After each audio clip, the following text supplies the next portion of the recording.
look. Well, I see McAllen Wi-Fi, McAllen Wi-Fi. That's what we're here. That's what we're here for. and it's strong. You better believe it's strong. Yeah.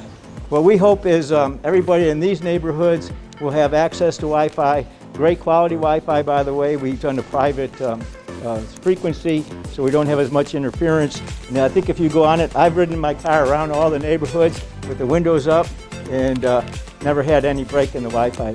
All our school board works very tightly with the city of McAllen and the county, and when you have that kind of synergy, it creates this dynamic where you have initiatives like this.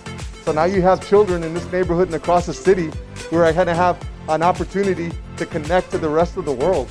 And after this, I think even more so, as we've developed and learned how to cope with COVID, we'll also have developed new ways of reaching the kids in the community for school. And also the kids will have other activity with their computers, I guess. So what this is going to do for us is ensure that our students can connect to the internet and allow them to just really explore and learn and get into our Google Classrooms and get their assignments done. So without this, our program would not be possible. So we're very excited as a district to be a part of this team effort.